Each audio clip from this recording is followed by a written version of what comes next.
Hello everyone. In this presentation I'd like to talk briefly about how you need to learn how to read all over again. You thought you knew how to read, but the way you read before is probably not going to be as useful for you as a graduate student. I was an English major before, and I found that even though I was obviously a good reader as an English student, I needed to learn to read all over again to be a good reader in graduate school and continue to have to get better at being able to read. There is so much information that I'm sure you're aware of that you are having to learn about, and you have to learn about it. We can't have you do less reading because that just won't do you the service that you need. You need to be reading a lot to become familiar enough with all the breadth of material in our field so that you can be useful. So what we need to do is help you learn how to become better readers. So here are some strategies, some that I've actually used myself. Almost all of these strategies I've used myself, but I didn't always realize I was using them. But I went to a presentation by Marnie Isaacson here at BYU. She teaches a class on study habits, and she was able to articulate for me what these strategies are. So I'm going to use her wording as I think she describes these ideas better than I could. The first thing she talks about is looking for the most important information in the text. This comes from a big idea that you no longer need to be reading something from the beginning to the end. Now, you sometimes need to for really important readings, but when you're just doing lit review and you're just reading 200 articles to be able to get a feeling of something so that you can write a little paper on it, you're not going to read all 200 of those articles, front to back, all 30 pages. What you're going to do is read the most important material in those articles. And this little acronym THIEVES will help you be able to pick out the most important information. You want to read things like titles and all of the headings. You want to read the introductions or the abstracts. And as you've been learning, abstracts are not always written very well. So make sure you write your abstracts really well, because that will be one of the first things that people read. So always read the abstracts. Hopefully they'll be written better. Read the introductions to the papers, and read every first, and I would also add sometimes the last sentence of every paragraph.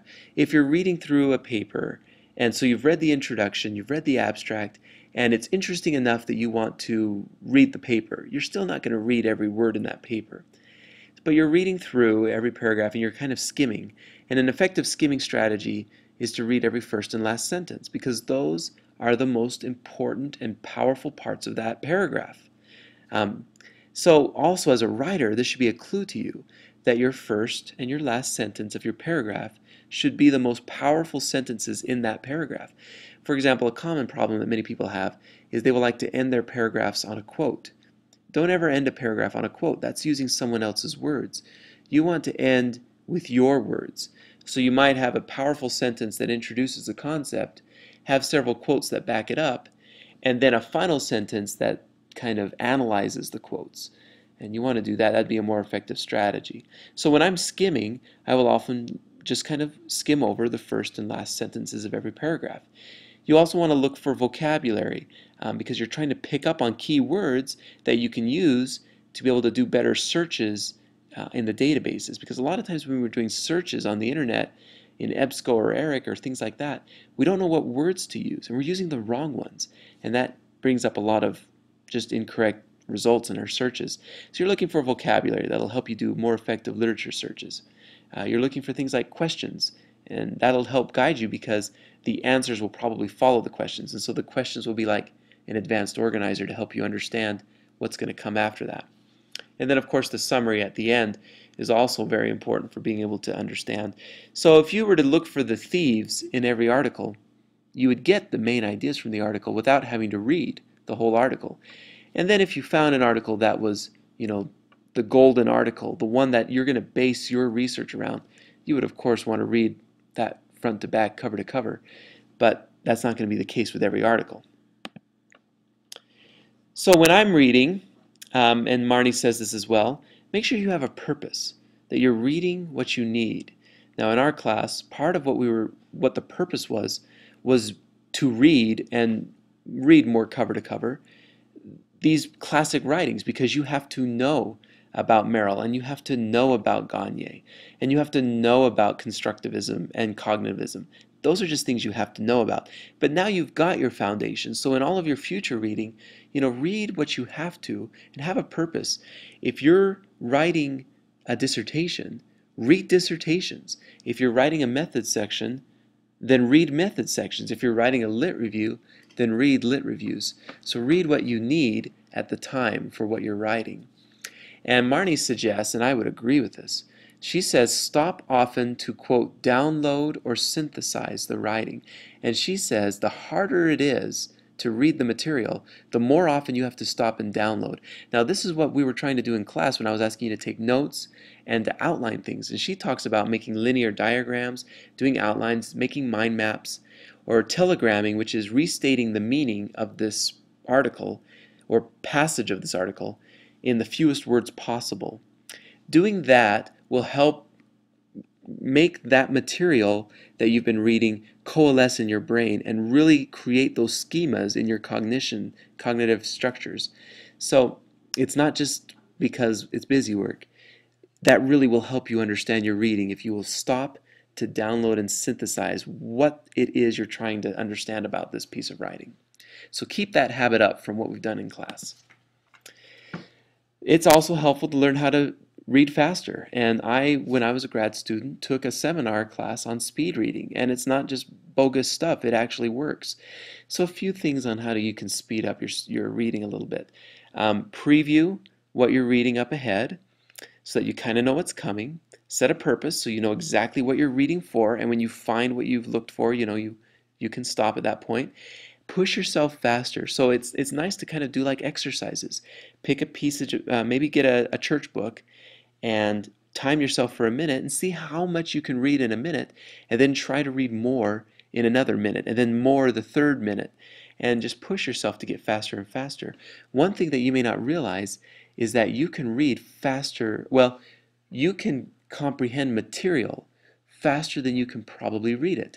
The reason for this is because when we were learning to read in school, we learned to combine letters into syllables and syllables into words, and then we stopped. Our teachers stopped at that point and didn't teach us to combine words into phrases. So when most people read, they read word by word by word. But you can actually, your brain can move faster than that, and you can push yourself to read phrase by phrase by phrase, and that will tremendously improve your reading speed. And it takes a little bit of getting used to, but after you've pushed yourself to do it, you're pushing yourself to read that line faster, and you'll find that you can read a 3 or 4 word phrase and take it in as a phrase rather than as separate words. If that makes sense. You can ask me more questions about that if you have questions. Quick coding, that downloading, so that you don't have to read as closely, but you're synthesizing as you're going along. Tracking with your finger means that you're kind of going like this with your finger as you're reading the lines. And you can do that more easily with paper. You can actually take your middle finger and it tracks. And the reason for that is because, once again, your eyes want to go word by word by word, but if you force yourself with your finger to go faster than that, your eyes will follow your finger and go faster along the line. It's harder to do that with digital text, but I've done it with the mouse sometimes, just kind of going like this, and I'll just kind of track like that a little bit. Silence your inner voice, because you can read faster than you can talk with that inner voice. So when you read, you're normally kind of hearing it with that inner voice. Try to silence that inner voice so that you can just go faster and still be able to learn. Take breaks. I find that I can usually, if I'm reading at an intense level like this, I can only do it for a limited amount of time, and I got to take a break. And that's good, because if you're not reading at a very efficient level, then maybe it's better to take a break and come back and be able to read faster and more efficiently later.